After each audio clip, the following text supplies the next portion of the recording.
Hey guys, welcome back on my YouTube channel. This is Rohit और मैं आज आपके लेके आया हूँ जीएसटी काउंसिल मीटिंग के लेटेस्ट अपडेट्स। हमारी फाइनेंस मिनिस्ट्री ने जीएसटी काउंसिल मीटिंग में बहुत सारे रिलैक्सेशन दिए हमारी टैक्स पेयर्स को, बहुत सारे बेनिफिट्स मिले हैं और इन्हीं बेनिफिट्स को आज हम डिस्कस करने वाले हैं। तो गाइज़, ये बेनिफिट्स हमें काफ़ी पहले मिल जाने चाहिए थे, बट कुछ रीज़न्स की वजह से ये पेंडिंग थे। तो आज हम इन सबको डिस्कस करते हैं अपनी इस वीडियो के अंदर। सो आइए स्टार्ट करते हैं अपने रिकमेंडेशंस पे। सो गाइस, हम आ गए यहाँ पे हमारे रिकमेंडेशन पे। तो इस पीडीएफ के अंदर मैं आपको सारे पॉइंट्स क्लियर करूँगा जो कि हमारी 40th जीएसटी काउंसिल मीटिंग के अंदर अनाउंस किए गए हैं। तो इस मीटिंग को हमारी फाइनेंस मिनिस्टर निर्मला सीतारमण जी ने अनाउंस किया था, जो कि वीडियो कॉन्फ्रेंसिंग के थ्रू हुई। सो ये अनाउंस हुई हमारी 12 जून को। सो इस मीटिंग के अंदर क्या क्या डिस्कशन हुए पॉइंट, आइए स्टार्ट करते हैं। तो जो हमारा फर्स्ट इंपॉर्टेंट पॉइंट था वो रिलेटेड हमारा लेट फीस से।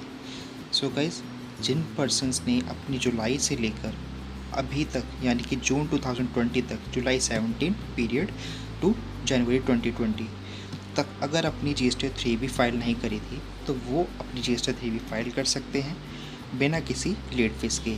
लेकिन कंडीशन है कि वो अपनी रिटर्न नील फाइल कर रहा हो। अगर पर्सन अपनी नील रिटर्न फाइल कर रहा है तो वो अपनी रिटर्न बिना किसी लेट फीस के फाइल कर सकता है। तो यहाँ पे अगर आप 20 रुपीज़ पर डे जो नील रिटर्न का पे करते थे, अब आपको वो पे करने की ज़रूरत नहीं है। इसी तरीके से सेकंड पॉइंट पे वो पॉइंट्स बताए गए हैं। अगर आपकी नील रिटर्न नहीं है, अगर आप टैक्सेबल रिटर्न फाइल करते हैं तो आपको 500 रुपीज़ पर रिटर्न का पे करना पड़ेगा।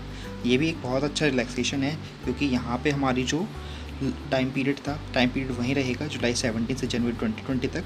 लेकिन जो आप 5,000 रुपये पे करते थे अपनी लेट फीस के लिए, वो अब आपको सिर्फ 500 रुपीज़ यानी 500 रुपये पे करने हैं पर रिटर्न के लिए। ठीक है गाइस, तो टाइम पीरियड यहाँ पे सेम वही है जो ऊपर 3B के लिए मेंशन किया गया है नील रिटर्न के लिए। बस आपको यहाँ पे return amount, late fee amount 500 rupees pay करना पड़ेगा। ठीक है, इसको मैं आपको एक चार्ट के थ्रू अच्छे से क्लियर करता हूँ। तो आइए एक चार्ट के थ्रू इसको क्लियर करते हैं ईजिली। तो दोस्तों, ये आया है हमारा एक, मैंने चार्ट बना रखा है लेट फीस के लिए। तो यहाँ पे मैंने कुछ डेट्स सेलेक्ट कर ली। पहले सबसे मैंने यहाँ पे रिटर्न पीरियड सेलेक्ट कर लिया, अप्रैल मई जून, सारे 19 फाइनेंशियल ईयर 19-20 के लिए। यहाँ पे उनकी ड्यू डेट्स मैंने मान लिया कि हर नेक्स्ट मंथ के 20th को उनकी ड्यू डेट होती है। तो एक सिस्टमेटिक वे में मैंने यहाँ पे उनकी ड्यू डेट्स फिल कर ली। इसी तरीके से अब मैं एज्यूम करता हूँ कि मैं लेट फीस आज पे करूँगा। तो अगर मैं आज पे करूँगा तो यहाँ पे मैंने डेट ऑफ फाइलिंग आज की रख ली है। तो यहाँ पे मेरे टोटल डेज़ जो बनते हैं, date of filing minus due date of return, तो मेरे यहाँ पे डेज़ आ गए हैं। इसी तरीके से यहाँ पे लेट फीस पर डे कितनी थी, पहले 50 रुपीज़ पर डे। तो 50 rupees per day into total days multiply मेरी टोटल लेट फीस आ गई। लेकिन मैक्सिमम लेट फीस होती थी मेरी 5000। तो मेरे को 19,000 रुपये ना पे करके 5000 रुपीज़ लास्ट पे करने होते थे एक लेट फीस के लिए, एक मंथ की लेट फीस के लिए। ठीक है, बट अब गवर्नमेंट ने इसमें बहुत अच्छा रिलैक्सेशन दिया है कि अब वो हमारे लिए बहुत ही कम हो गया है। तो अगर मैं पुराने वाले लॉ के अकॉर्डिंग चलता तो मेरे को अल्टीमेटली सिर्फ 6 महीने के लिए 30,000 रुपये पे करने पड़ते थे लेट फीस में। ठीक है, इसी तरीके से अगर मैं अब न्यू वाले मेथड से चलूँ तो अब मेरे को 6 मंथ की रिटर्न फाइलिंग के लिए ओनली 3,000 रुपीज़ पे करने हैं, क्योंकि अब हमारे पास मैक्सिमम जो लास्ट लेट फीस अमाउंट है वो हमारा 500 रुपीज़ है। तो हमारे पास जो लेट फीस अमाउंट होता था पहले वो इतना था, 90,600, या फिर अगर आप मई मंथ का है तो इतना। ये मैंने एक एस्टिमेटेड कैलकुलेट कर रखा है, आप अपने अकॉर्डिंग जिस डेट को आप फाइल करें वो डेट यहाँ पे फिल कीजिए और कैलकुलेशन ऑटोमेटिक आ जाएगी।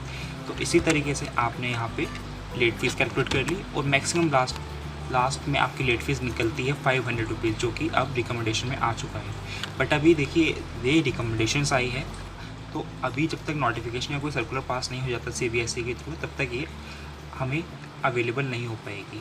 तो गाइस, अभी हमें सिर्फ रिकमेंडेशन मिली है, तो प्लीज़ इस चीज़ के लिए अवेयर रहें कि जल्दीबाजी ना करें कि हमारे पास अभी लेट फीस पे करने के लिए बोले रहा है पोर्टल। तो अभी उस चीज़ के लिए थोड़ा सा वेट करना पड़ेगा जब तक हमारे पास सर्कुलर नोटिफिकेशन नहीं आ जाता। ठीक है, इसी तरीके से यहाँ पे हमारे पास देख सकते हैं हम बेनिफिट्स, हमारा अल्टीमेटली 3,000 रुपीज़ हमें लेट फ़ीस पे करनी है। तो पहले 30,000 लेट फ़ीस होती थी, अब 3,000 पे करनी है। तो इतना बड़ा बेनिफिट मिल चुका है टैक्स पेयर्स को जिनकी भी टैक्सेबल रिटर्न्स थी। तो गाइज़, ये एक एग्जाम्पल के थ्रू मैंने आपको समझाया है। इस चार्ट को अगर आप चाहिए हो तो मुझे कमेंट में मेंशन कीजिए, ये आपको मैं शेयर कर दूँगा। तो चलिए अब वापस रिकमेंडेशंस पे चलते हैं।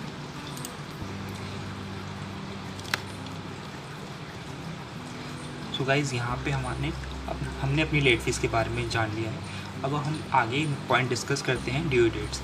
तो जिन लोगों की भी रिटर्न पेंडिंग थी फरवरी, मार्च एंड अप्रैल मंथ की, तो वो अपनी रिटर्न फाइल कर सकते हैं, जो कि ऑलरेडी वैसे गवर्नमेंट ने इसके लिए डेट्स नोटिफाइड कर रखी है, बट यहाँ पे उन्होंने फिर से दोबारा इसको डेट को मेंशन किया हुआ है। और यहाँ पे एक इम्पॉर्टेंट पॉइंट भी बताया है कि जो इंटरेस्ट रेट था 18% था, जो कि अब लगेगा 9% अगर आप ड्यू डेट तक फाइल कर देते हो तो। ठीक है, अगर आप ड्यू डेट तक अपनी रिटर्न फाइल कर देते हो यानी कि 30 सितंबर तक, तो आप 9% इंटरेस्ट पे करोगे। अदरवाइज़ 9% नहीं पे करोगे अगर आप ड्यू डेट के बाद फाइल करते हो, तब आपको 18% ही पे करना पड़ेगा। तो स्टैगर्ड मैनर के अंदर आपको अपनी रिटर्न फाइल कर देनी है जो ड्यू डेट अनाउंस हो चुकी है। ड्यू डेट्स की मैंने एक वीडियो ऑलरेडी बना रखी है, तो प्लीज़ उसको आई बटन पे क्लिक करके देख सकते हैं आप। ठीक है, इसी तरीके से जो आने वाली मंथ की रिटर्न्स है यानी कि मई, जून, जुलाई, उसके लिए भी गवर्नमेंट ने ड्यू डेट्स नोटिफाइड करेगी। फॉर द एग्रीगेट टर्नओवर सभी के लिए वैसे नोटिफाई करेगी, बट यहाँ पे इन्होंने डिक्लेरेशन दी है कि कोविड-19 एपिडेमिक की वजह से जिनकी टर्नओवर 5 करोड़ से बिलो है, अप टू 5 करोड़ तक है, ठीक है, उनके लिए कोई लेट फीस नहीं है, और इंटरेस्ट अगर है तो वो 9% है। ठीक है, तो 9% भी इंटरेस्ट सिर्फ उन लोगों के लिए है जिनकी 5% से ज़्यादा है। तो यहाँ पे तो 5% से बिलो वाले के लिए हर तरह की छूट दे रखी है एक तरीके से, ना लेट फीस है ना इंटरेस्ट है। ठीक है गाइज, और इसको आप अपनी सितंबर मंथ तक की जो ड्यू डेट्स नोटिफाई होंगी उस मंथ में आप फाइल कर सकते हो। ठीक है, इसके बाद हमारे पास दूसरा जो नेक्स्ट इंपॉर्टेंट पॉइंट है वो है हमारा कैंसिलेशन ऑफ रजिस्ट्रेशन। अगर हमारे डिपार्टमेंट ने आपका जीएसटी रजिस्ट्रेशन किसी तरीके से किसी भी रीज़न की वजह से कैंसिल कर दिया था, तो अब आप उसको रिवोकेट करा सकते हो। उसकी ड्यू डेट एक्सटेंड कर दी गई है जो कि 30 सितंबर तक है। अब आप 30 सितंबर 2020 तक अपना जीएसटी रिवोकेट करा सकते हो। ठीक है गाइस, तो यही कुछ इंपॉर्टेंट पॉइंट्स थे जो कि हमारी रिकमेंडेशंस में आए हैं हमारी फाइनेंस मिनिस्ट्री की तरफ से। होप सो ये वीडियो आपको अच्छी लगी हो और आपके लिए नॉलेजेबल हो। तो मैं आपसे यही रिक्वेस्ट करूँगा, प्लीज़ वीडियो को आगे लाइक करें, शेयर करें, कमेंट करें। Thank you for watching, thank you so much.